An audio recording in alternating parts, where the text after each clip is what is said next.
Am I the a-hole for calling my friend's husband useless? Hear me out on this one. My best friend Cassie and her husband have 4 daughters, ages 8, 6, 4, and 3. They're well-behaved kids, but still, they're little, and there are 4 of them, and they can be a handful. Her husband, John, is a great dad most of the time. He's patient, silly with the kids, and playful, and generally helpful with anything Cassie asks him to do. But when he's alone with all 4 kids, it's like his mind freezes. A few weeks ago, Cassie had what we thought was just a bad cold, but she really couldn't manage the day-to-day stuff. So I brought over dinner and stayed to eat with them so that I could clean up the kitchen afterward and maybe help out with the kids. We had just started eating when Cassie went to the bathroom, and the 4-year-old followed her. 4-year-old then comes running out saying her mom is throwing up. All of the kids then pile out of their chairs and run to the bathroom, followed by me and John. We're all crammed into this little room, John and I in the doorway, Cassie hunched over the toilet at the far end, looking really pale and seeming out of breath. And in between her and me are all 4 kids. I say, "Hey guys, can you get out of the way please? Let me just help your mom." And they move and scooch so that I can get by. I grab a little paper cup of water to give to Cassie to rinse her mouth out with, and I ask the oldest, Audrey, to get me a washcloth please. She goes past her dad in the doorway, comes back with the washcloth, and I start rinsing it in cold water. "Audrey, do you know where the thermometer is, honey?" I ask her, and she goes out again. I hear her little feet running, and before long she returns with the thermometer. Mind you, her dad is still just standing there frozen at the door, deer in the headlights. "John," I say, and he seems to come back to life. "The girls should still eat their dinner. Could you try to get them all back to the table? I'll take care of Cassie." The girls move before their dad does. He follows behind. Cassie's temp comes back at almost 104. She tells me, her voice barely above a whisper, that there's a fever medication in the bathroom off her bedroom, so I go. Now they have a big house, but it's still a short trip upstairs, and it only takes me a minute to find it in the bathroom. I'm gone maybe 3 minutes tops, and yet by the time I come back, the 3 youngest are all back in the bathroom again. I give Cassie 2 pills and some water, but after swallowing the pills, she immediately starts to vomit again. Then says she feels faint, and she kind of half lays down, half passes out. I give her a little shake, I say her name, but she's out. So it's scary now, and I don't want the kids to see this. I tell John, "Please, can you get the kids out of here?" He starts gathering the little ones, ushering them back to dinner. The oldest is still standing in the doorway, and I try to smile reassuringly and ask if she could bring me my purse, please. She goes, and I start feeling Cassie's wrist, doing what I've seen on TV, looking for a pulse without really knowing what I'm doing. She seems to be breathing, but I'm worried. I can't find any pulse at first, but eventually I do, and it's fast. My back at this point is to the door, and so John's voice behind me startles me.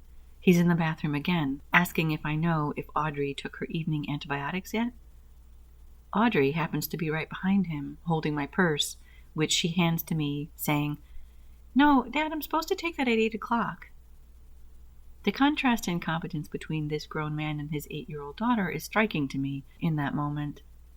They both leave. I take my phone out of my purse and dial 911. I'm giving the address to the lady when John comes in to stand in the doorway again.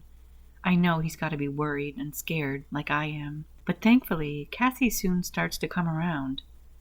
As I'm telling the operator that she's regaining consciousness, tears of relief pricking behind my closed eyelids, I hear John asking Cassie what he should do because the girls aren't wanting to eat their food. I thought he was just standing there to see if she was okay, but apparently he was just waiting to ask a question. Cassie whispers, "It's okay. Don't push them." She's too weak to even properly talk. I glare at him at this point, while telling the operator about Cassie's temperature. Just a moment or two later, she starts trying to sit up, which the operator tells me she shouldn't do yet. So I'm telling her, no, stay laying down, and I'm rolling up a bath towel to try to make a makeshift pillow when John returns. This time, he asks if the pajamas in the laundry basket are clean. She whispers, yes, exhausted, and he leaves. I verify with Cassie that no, she hasn't hit her head today or fallen anytime recently, conveying this all to the operator, and he's back to ask if the kids have already had screen time today. Have they, or can he put on a movie? Excuse me, ma'am, I say to 911. Lower the phone and stage whisper to John, just figure it out. He looks a bit hurt, but he disappears.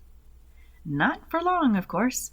Over the course of this 911 call, which is not even 10 minutes long, he asks for his wife's advice because the youngest can't find her favorite stuffed animal. The 6-year-old wants juice in a sippy cup, but she doesn't use sippy cups anymore, so is it okay to go backwards to a sippy cup? Does it matter if he signs the permission slip instead of her? Because, usually she signs, and that's probably what the teacher's expecting, but what does she think? Meanwhile, his wife is lying on the bathroom floor, still white as a sheet, and still breathing harder than she should be. I start to hear distant sirens, which 911 confirms is our ambulance nearly there, and we hang up.